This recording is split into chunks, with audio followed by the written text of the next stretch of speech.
A strange beginning. When she appeared, none of us truly believed it was real.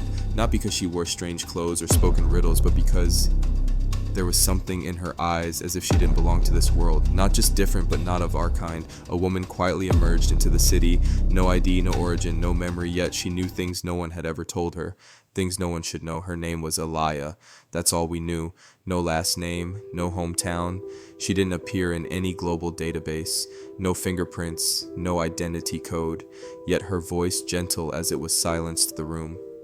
Your world is about to cross a threshold from which there is no return. We thought she was delusional. Then the disappearances began. Where did she come from? When asked, Elias simply said, I come from another version of this world where everything was once the same until everything collapsed. She spoke of a parallel reality where humans went too far.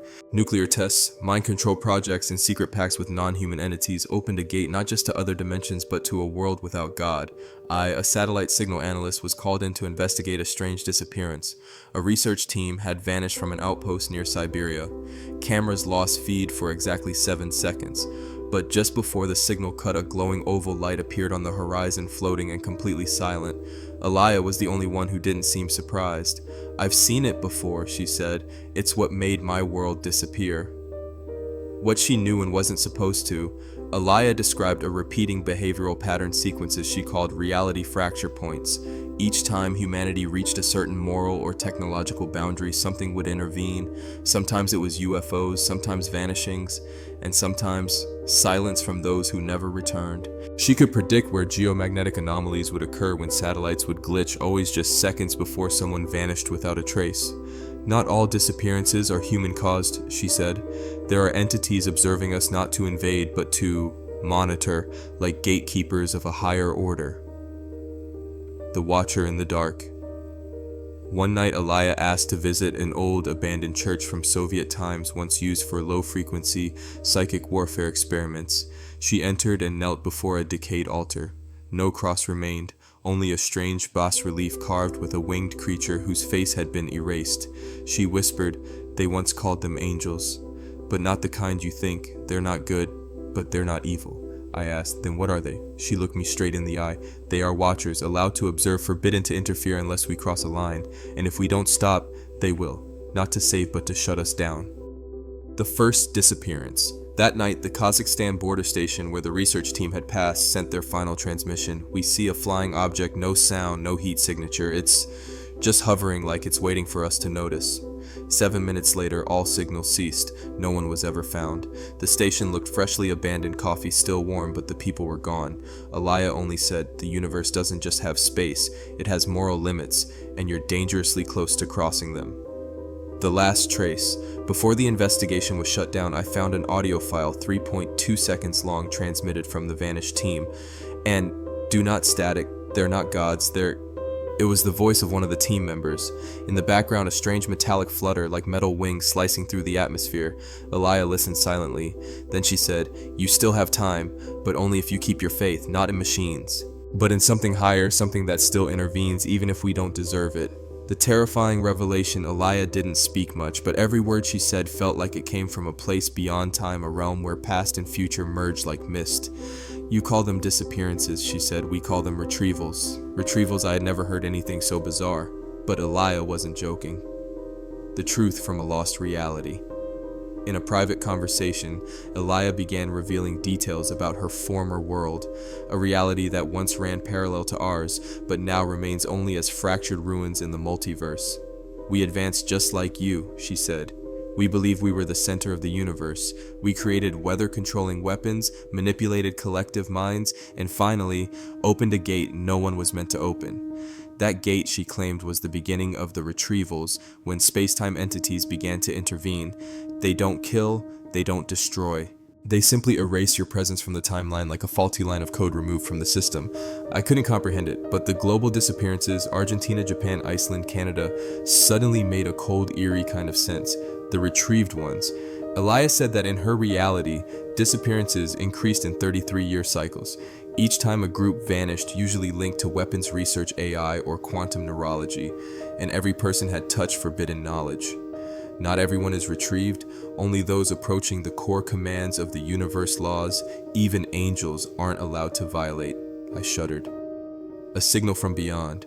We ran an experiment. We sent a low-frequency radio signal based on a diagram Elia drew. She said this is how they communicate, not with words, but with frequencies encoded with intention.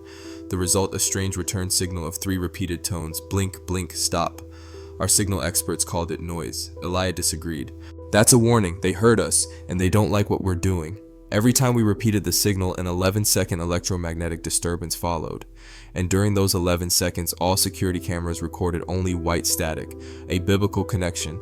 A theology scholar on our team, a secret priest working with the government, whispered to me, what she says isn't contrary to scripture. The book of Genesis speaks of the watcher's angels sent to observe who fell when they intervened. Elia smiled softly. Not all of them fell. Some remain loyal. They don't perform miracles or appear in flames. They just shut down systems before the fire ignites. We realized many sudden shutdowns of nuclear systems from the US to Russia, China, aligned with mysterious EM disturbances, just as Elia described. Tunguska wasn't a meteor. Elia referenced the 1908 Tunguska event in Siberia, the largest modern explosion with no clear cause. No impact crater, no meteor fragments, just thousands of trees flattened in a circular pattern. That was their first open intervention, she said. An energy test from another dimension was neutralized, not to destroy, but to warn. It sounded insane, yet dozens of scientists had questioned the meteor theory for decades. And again, a disappearance. 3 weeks after our experiment, Elia vanished. No one saw her leave. Cameras went white for exactly 11 seconds. She left a note.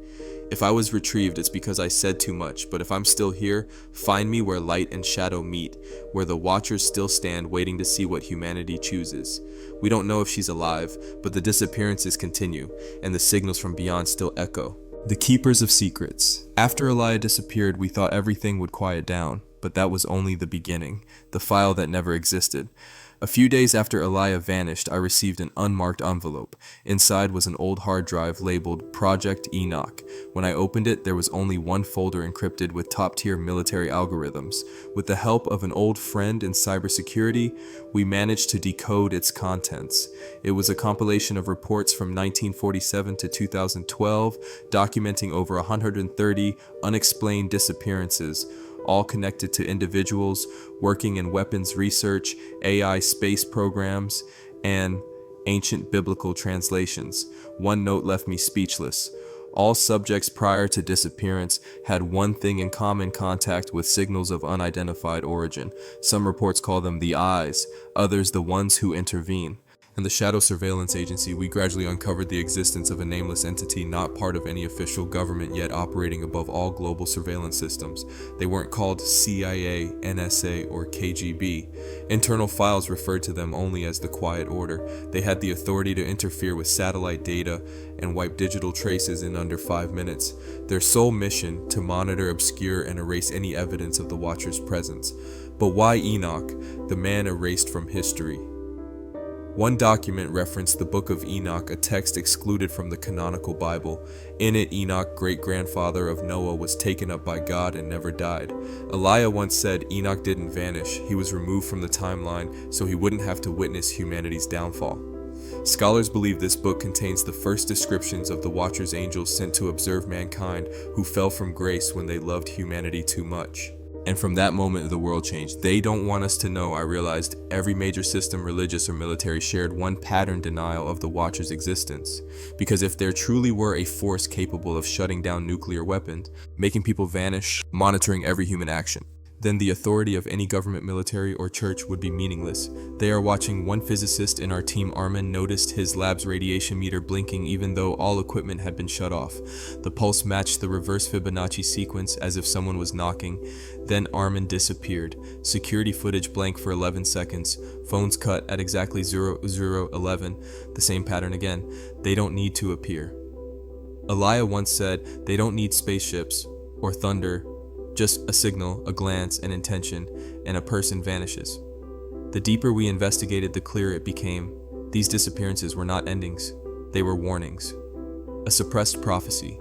In an old Turkish church, we found a carved bas-relief dated 1123 depicting a human-like figure with sun-like eyes placing a hand over a sphere filled with cities, trees, and people. An ancient Hebrew inscription read, "He who holds the world must never be seen." An elderly monk whispered, "Not angels, not demons, but those who keep the balance. They appear only when mankind nears the boundary set by the Creator." Is this God? I began to question everything. If the Watchers can prevent humanity from self-destruction, if they're preserving the scale of life, then who are they? Are they messengers of God, or are they God's hand, unseen, unthunderous, silently locking down the launch codes? A priest once whispered to me, maybe angels no longer have wings, maybe they've become energy, and maybe those UFOs are the chariots of fire the prophet Elijah once saw. We are just witnesses. As I write this, I'm not sure I'm safe. Those who know too much disappear.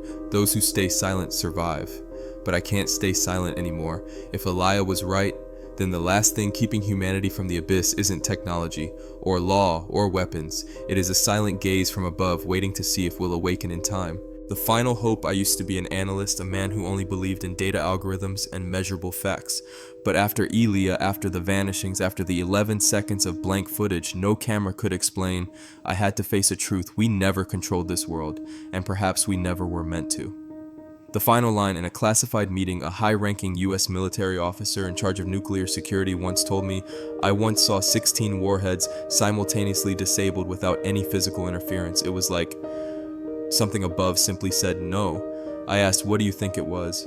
He didn't answer, just looked up at the ceiling and muttered, "Must have been angels." Ancient scripture never went silent. I returned to the scriptures. Passages once seen as symbolic, vague, or mythical suddenly became clearer than ever. In the book of Ezekiel, "And I saw a wheel within a wheel gleaming like beryl moving by the Spirit's will." In Revelation, "Then I saw a mighty angel flying across the sky, holding back the four winds of the earth." Elijah once said, "They don't come to destroy, they come to preserve what's still worthy." Not technology, but morality. A young theologian in our team once wrote in his journal, "If extraterrestrial life exists and they're observing us, it doesn't diminish scripture. It proves that God still sends messengers of light in every era, under every form. Maybe they are angels, maybe they are interdimensional entities, or perhaps the heavenly host guardians of divine order in a chaotic universe." The final gatekeeper. Once in a dream or vision, I'm not sure, I saw a gate of light standing in a ruined desert. Before it stood a towering being, faceless, radiating light like sunlight through water. It spoke not in words but in thought, "You still have a chance, but only if you remember who set the limits on destruction." I woke up with a verse in my mind, though I had never remembered reading it. "For he will command his angels concerning you to guard you in all your ways." Psalm 91:11. The final signal. Before Elijah vanished, she once looked into my eyes without fear, without sorrow, only mercy. She said, "They've held you back for generations, but the universe's patience is not infinite. Awaken the light left within humanity before the gatekeeper seals the final door." Then she walked away. No one saw her again, awakening. If you're reading this, perhaps you felt it, that something is watching. That certain moments, seemingly random, saved you from disaster. That strange lights in the sky aren't easily explained. Don't rush to call it illusion. Maybe it's silent mercy at work. A prayer. I'm no longer the man who trusted only numbers. Now I believe in light and higher will and in one truth. Maybe God doesn't send thunder when we sin, but maybe he sends messengers, not with wings, not with fire, but with a soft touch on the timeline, delaying doomsday. And if he still finds us worthy, he will send them again. The end. Maybe we're not alone, maybe we don't have much time, but when the darkest night falls upon this world, remember, the light never looks away, because maybe the last guardians are still standing there, waiting and praying for humanity.